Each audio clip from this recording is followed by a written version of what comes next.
बहुत समय पहले भस्मासुर नाम का एक असुर रहता था। वो बहुत ही अत्याचारी और क्रूर था। वो अपने से कमजोर प्राणियों पे बहुत अत्याचार करता था और समस्त विश्व पर राज करना चाहता था। लेकिन उसमें एक कमी भी थी, वो बहुत मूर्ख था। एक बार वो किसी जंगल में घूम रहा था और तभी उसके मन में एक विचार आया। वैसे तो मैं बहुत बलशाली हूँ, लेकिन इतना काफी नहीं है।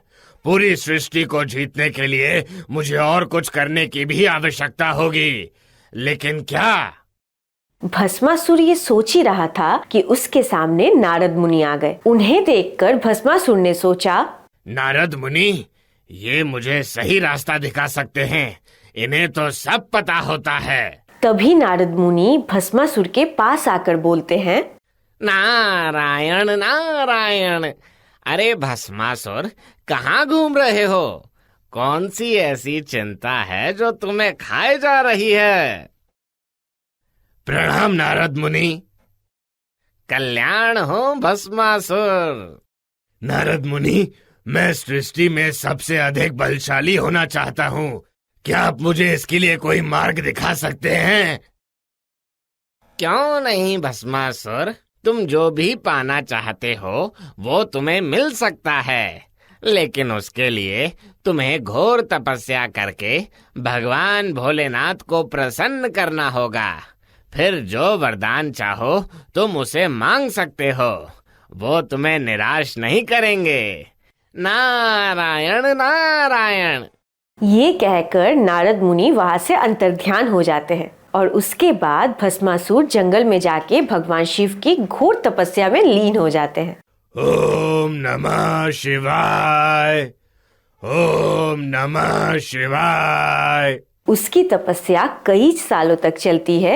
उसके बाद भोलेनाथ उसको दर्शन देते हैं और कहते हैं, भस्मासुर, अपनी आंखें खोलो, मैं तुम्हारी तपस्या से प्रसन्न हूँ। भगवान भोलेनाथ की आवाज सुनकर भस्मासुर आंखें खोलता है और उन्हें प्रणाम करता है। कहो भस्मासुर, तुम मुझसे क्या वरदान पाना चाहते हो? हे देवों के देव महादेव, आप अगर मेरी तपस्या से प्रसन्न हैं तो मुझे अमरता का वरदान दीजिए। नहीं भस्मासुर, मैं तुम्हें ये वरदान नहीं दे सकता। ये प्रकृति के खिलाफ है, क्योंकि जिस किसी ने भी जन्म लिया है उसकी मृत्यु होना निश्चित है। इसलिए तुम इसके बदले कोई दूसरा वरदान मांग लो। ठीक है भगवान, अगर आप मुझे अमर होने का वरदान नहीं दे सकते तो मुझे ये वरदान दीजिए कि मैं जिस किसी के भी सिर पर अपना हाथ रखूं वो जलकर भस्म हो जाए। तथास्तु। वो अपने हाथ को किसी के सर के ऊपर रखकर परीक्षा करना चाहता था। उसने भगवान शंकर के ऊपर अपने हाथ को रखने का सोचा और बोलने लगा, मैं सृष्टि में सबसे ज्यादा शक्तिशाली बन चुका हूँ और अब तो मैं स्वयं भगवान शिव को भी भस्म करके कैलाश पे राज कर सकता हूँ।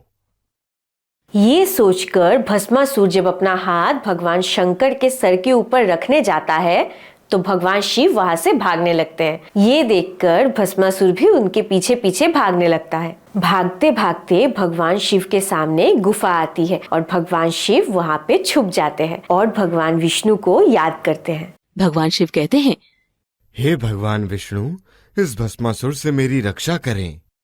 भोलेनाथ के आवाहन पर भगवान विष्णु मोहिनी रूप में प्रकट हो जाते हैं। जब भस्मासुर की नजर मोहिनी के ऊपर पड़ती है तो वो उसके पास जाकर कहता है, हे सुंदरी, तुम्हारा नाम क्या है? मेरा नाम मोहिनी है। मोहिनी, मैं भस्मासुर हूँ और तुम्हारी सुंदरता देख काफी ज्यादा प्रभावित हो गया हूँ। क्या तुम मुझसे विवाह करोगी? दरअसल मैं एक नृत्यांगना हूँ और मैं उसी पुरुष से विवाह करूंगी जो मेरी तरह नृत्य करने में निपुण हो। लेकिन मैं तो नृत्य नहीं जानता। कोई बात नहीं, मैं आपको सिखा दूंगी। अच्छा, फिर तो मैं तुमसे नृत्य अवश्य सीखूंगा। मोहिनी उसे नृत्य सिखाने लगती है। जब भस्मासुर नृत्य में लीन हो जाता है तब मोहिनी अपना दाहिना हाथ अपने सर के ऊपर रखती है और यही देख के भस्मासुर भी अपना दाहिना हाथ अपने सर के ऊपर रखता है और वो भस्म हो जाता है। इस तरह भगवान विष्णु की सहायता से भोलेनाथ की विकट समस्या का अंत हो गया और दुराचारी भस्मासुर का भी अंत हो गया। दोस्तों, इस कहानी से हमें ये सीख मिलती है कि दान हमें सोच समझ के देना चाहिए। गलत आदमी को गलत चीज का दान करने से वो उसका गलत फायदा उठाता है।